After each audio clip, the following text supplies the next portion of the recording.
Hello बच्चों, कैसे हैं आप। JEE के दोनों सेशंस का रिजल्ट आ चुका है और उम्मीद करती हूँ कि आप में से कुछ को अपना मन मुताबिक रैंक कॉलेज मिल गया होगा। कुछ को मैंने इसलिए कहा क्योंकि एग्जाम इतना टफ है कि इसमें सभी को उनका मन मुताबिक रैंक नहीं मिल पाता। इसमें फेलियर रेट जो है वो ज्यादा होता है, सक्सेस रेट बहुत कम होता है। सक्सेस रेट नॉर्मली 1.5 रहता है और फेलियर रेट 98.5 रहता है।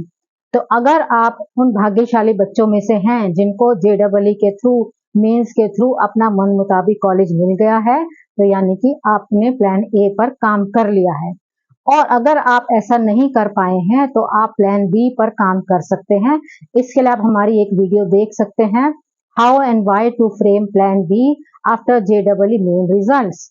और अगर आप प्लान बी पर काम नहीं करना चाहते, प्लान ए पर नहीं कर पाए, तो आपके पास एक तीसरा रास्ता बचता है, यानी कि ड्रॉप करने का। लेकिन ये रास्ता बहुत मुश्किल होगा, बहुत चैलेंजिंग होगा, बहुत ट्रिकी होगा, क्योंकि इसके ऊपर आपकी पूरी जिंदगी का दारोमदार टिका होगा। इसलिए आपको ये डिसीजन, ये फैसला बहुत सोच समझकर लेना होगा। तो चलिए आपकी हेल्प करते हैं इस डिसीजन को लेने में। पहले हम इसके प्रोज और बाद में कॉन्स को कंसीडर करेंगे। प्रोज नंबर 1, आप क्योंकि 12th क्लास के एग्जाम में ऑलरेडी अपीयर हो चुके हैं, तो अब आपको दोबारा वो एग्जाम की नहीं देना है, आपको उसका प्रेशर नहीं लेना पड़ेगा, आपको सिर्फ JEE के एग्जाम पर फोकस करना होगा।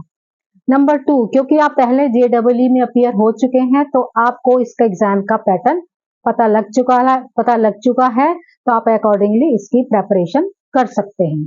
नंबर 3, क्योंकि अब आप JEE मेंस में अपीयर हो चुके हैं, तो आपने अपनी स्ट्रेंथ्स और वीकनेसेस को आइडेंटिफाई कर लिया होगा और अकॉर्डिंगली आप इन पर काम कर सकते हैं, इनको इम्प्रूव करने के लिए।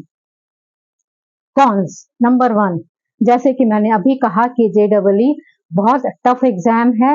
इसमें success rate is as low as 1.5% and failure rate is as high as 98.5। और इसका सक्सेस रेट 1.5 तब है जब हम इसमें उन 20,000 कैंडिडेट्स को भी इंक्लूड करते हैं जिन्होंने JEE मेंस के बेसिस पर NITs में एडमिशन लिया है। साथ ही आपको पता ही होगा कि IITs में जो सबसे ज्यादा ब्रांचेस आप पसंद करते हैं वो है 2, computer science and electrical engineering. और इन दोनों ब्रांचेस में करीबन 4,000 सीट्स हैं, यानी कि 17,000 में से सिर्फ 4,000 सीट्स आपकी पसंद की हैं।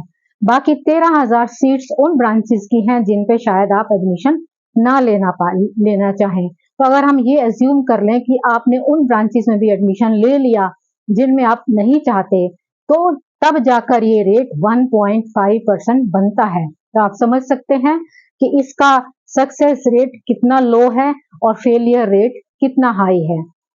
तो ये डिसीजन बहुत टफ होगा, बहुत चैलेंजिंग होगा और बहुत सोच समझकर आपको लेना होगा। नंबर 2, अगर आप ड्रॉप करते हैं 1 साल के लिए, तो आपको फिर से वही रिगरस प्रेपरेशन इस डिफिकल्ट एग्जाम के लिए करनी होगी। आपको पता ही है कि आप कितने साइकोलॉजिकल प्रेशर से, स्ट्रेस और स्ट्रेन से गुजरकर आपने इस एग्जाम की तैयारी की है, इस एग्जाम में आप अपीयर हो पाए हैं। वही स्ट्रेस और स्ट्रेन आपको दोबारा झेलना है, ये आपको खुद ही एनालाइज करना है अपने आप को कि क्या आप वो प्रेशर, वो स्ट्रेस, वो स्ट्रेन फिर से झेल पाएंगे। नंबर 3, जब आप 1 ईयर के लिए ड्रॉप करेंगे, तो आपको अपने आप को पूरे आउटसाइड वर्ल्ड से 1 ईयर के लिए कट ऑफ करना होगा। आपके फ्रेंड्स में, आपके रिलेटिव्स में, सोशल सर्कल में कोई भी फंक्शन हो, इवेंट हो, आप भूल जाइए कि आप उसको अटेंड कर पाएंगे, उसमें पार्टिसिपेट कर पाएंगे। नंबर 4, जो ये 1 ईयर आप JEE के लिए सेक्रीफाइस करने वाले हैं, ड्रॉप करने वाले हैं, ये 1 ईयर इतना वैल्यूएबल है कि आपकी लाइफ में दोबारा लौट कर नहीं आएगा, ये आपने समझना है।